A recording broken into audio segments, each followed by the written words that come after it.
Hi guys, and welcome to the first edition of What the Fuck's Going On Top of My Head.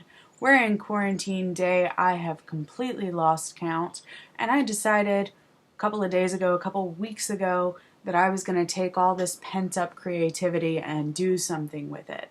So I started with Instagram, I started with a couple of other things. I've been throwing around some ideas, but today is something I'm going to call Memoir Monday. You excited? I'm excited. So, our Memoir Monday is about a wonderful lass that is also in the YouTube community. Her name is Laura Clery. And I took her pretty much as a funny, pretty face. But I read her memoir, and let me tell you, I feel like I know her in ways that you cannot imagine. One addict and alcoholic to another, I feel like I'm her sister. And I really got to climb inside her head, and I want to share some of the things I took away from it. So we're going to do that. We're going to do that. So the book is called Idiot by Laura Clery. I also have it in hard copy, but I lent it to someone because I liked it that much. Not that I regret lending it to them, but I wish I had it for this video because that would be helpful. But I'm gonna make do because I'm gonna be a make do kind of person and make do. So Idiot by Laura Clery basically outlines her strive for fame and to become a comedian or a comedic actress. And also through that, she discovers she's an addict, which, so one addict to another.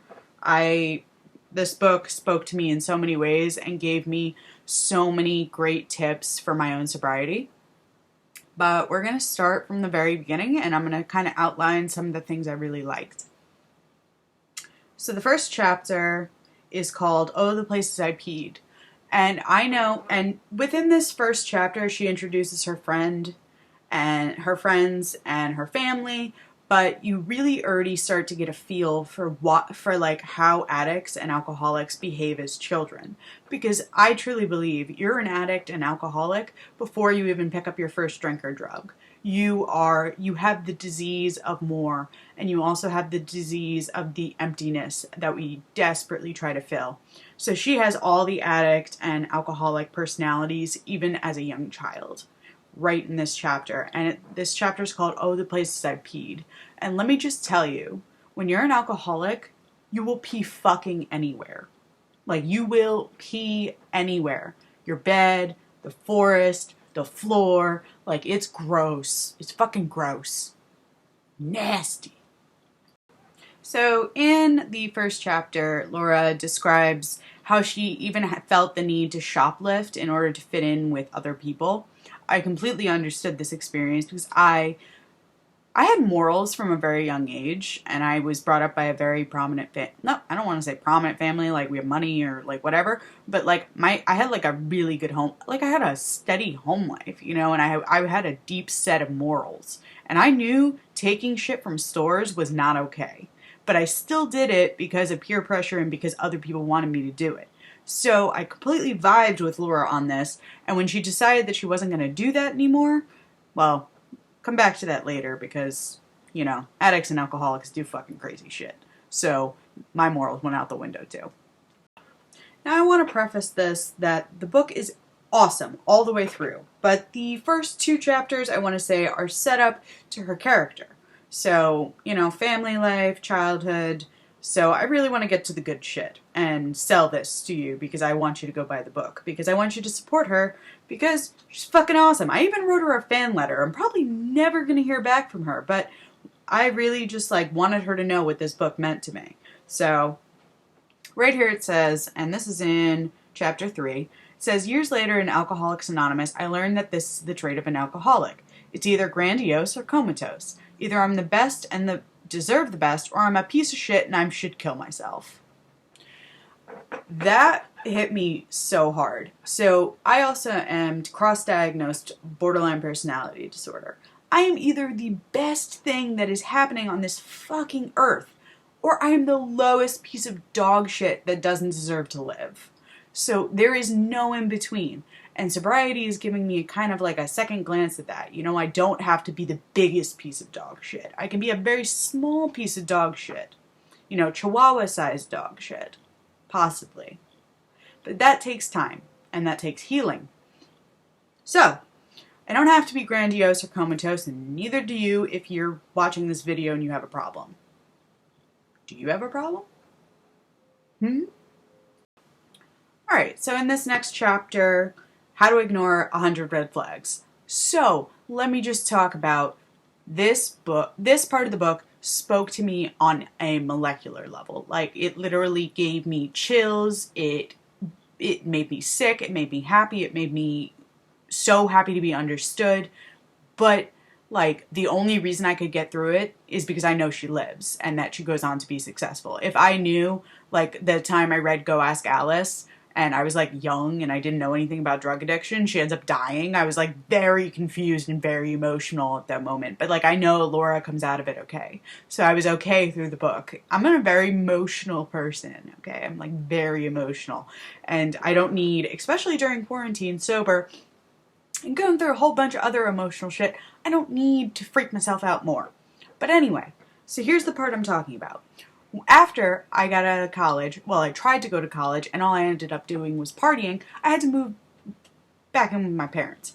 Anyway, so what you do there is you wait around for your friends to hit you up. But the problem is, they're all off at college, or jobs, or doing something with their life while you've been left behind. So Laura completely explains this feeling of feeling like you have nowhere to fit because you are being left behind. So what do you do to fix that feeling? Number one, you drink. Number two, for Laura, you do drugs. And then you find a boyfriend. Perfect. Boyfriend will fix everything.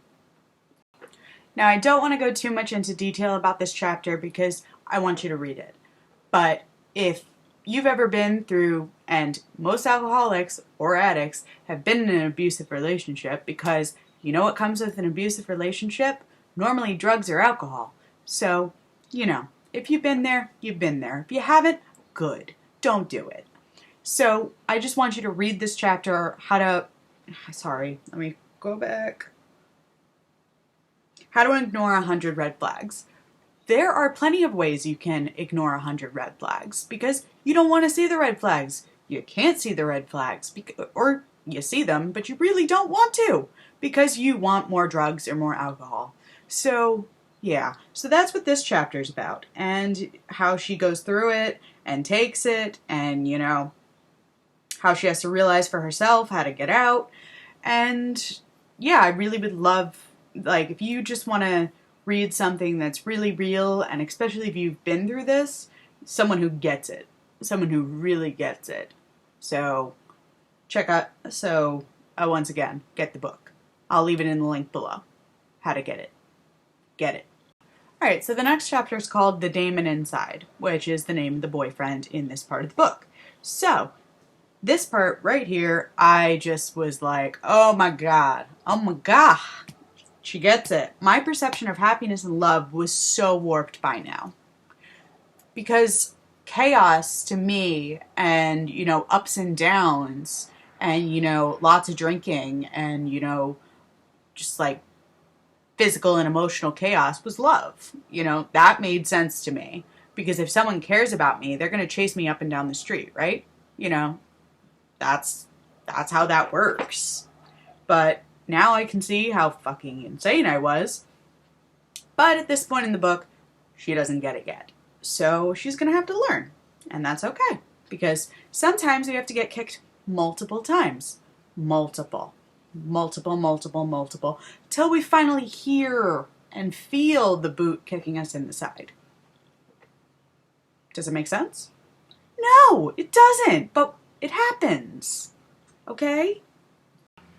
The next chapter is A Spoonful of Sugar, and this is where she meets her fixer. And if you don't know what a fixer is, it's someone who meets you, likes you, and then tries to fix you. Because, you know, there's just people that like doing that. I don't know why, but they do. But until you want to change, no one can fix you. So you're just going to destroy that relationship. And that's exactly what she does and runs away to Mexico. So check that one out. The next chapter, chapter 7, Look Mom, I'm on TV. So in this one, she has a new boyfriend because, you know, every alcoholic or addict has a codependent, you know, need. So she has a new boyfriend. This one doesn't really have much of a personality, so whatever. We'll deal with him. But there's an awesome part in it where she takes shrooms and then tries to go to work. So I'm just going to link that down below so you can watch it, because Laura Clery actually did a drawn version for an audiobook. So you can just check that out, and if that doesn't convince you to buy the book, something's not getting through here. Now I'm going to talk about this on a very, sketchy level. I don't even know what the word to use is, because I am definitely an alcoholic, but I don't attend AA meetings, and that might be a problem for some people. Or at least I'm not right now, which I can't anyway because I'm in quarantine. But something has always kept me away from the program, and that was the God aspect of the program. So Laura described it in a way that I really liked, so I'm just going to read that to you. I could still hear my dad's voice in the back of my head. Fuck organized religion. It's bullshit. Eat another hot dog, Laura. You're too skinny. There was no way I'd believe any of this. Okay, bye. Yet there was something about these tatted women's kind faces. I told her everything on my mind. She just smiled at me. No, we're not a religious program. God can be any higher power of your own understanding. It could be the sun, or Mother Nature. It could be anything. Penguins? If you want. Okay, well, I am deeply fond of penguins. I like the way she put this. She put it in a way I could understand, because I am definitely like a spiritual person. Like the sun feels spiritual to me. It's just when we pray and we say the serenity prayer, God grant me the serenity to accept the things I cannot change, it just makes me uncomfortable. Makes my skin clammy. So I really like the way she put this, and I even reached out to an old AA friend, and that's for another video. I'm actually going to do a whole video on that. And that video is going to be Mind Your Own Fucking Business. Or something with that title. But, I've been saying lately, pray to the penguins. So that's been working. Side note, the chapter where she meets Steven, which if you don't know who Steven is, that's her partner who she does videos with. There's this cute little part where they said that they go, like, instead of bar hopping, they go cafe hopping. I want someone to do that with me. Like, come on. Alright, this video is getting long, and I'm not practiced at this, so I have no idea what the fuck I'm doing. But the two more things that I took away from this. That I need to say a daily affirmation every day, that way the universe can hear me and make it real. It sounds corny, I'm not comfortable with it, but I'm doing it. So if I can do that, I can, try some other sober stuff. But along with that, I've been doing positive affirmations, which I took directly from the book. And the other thing that I took directly from the book is, anyone can recover, but it's not easy. You have to really want it. And I really want it. Like, I really, really, really, really, really want it. I'm terrified to take another drink. I know that. So, yeah, so check back sometime this week. I'm going to leave a link down below to Laura Clery and the book and where you can get it. But I also want to make a note of, I'm going to do some more videos. If you have any recommendations for me or, tips, tricks, what you liked about the video, what you didn't like about the video, I'm new to this. This is just, a creative outlet for me right now. I can't go to meetings. I can't, I don't have all that many friends from AA, so I have no sober people to talk to. So, you're my new friend. I love you. Alright. I hope you got something out of this, and I hope you buy the book. Buy the book.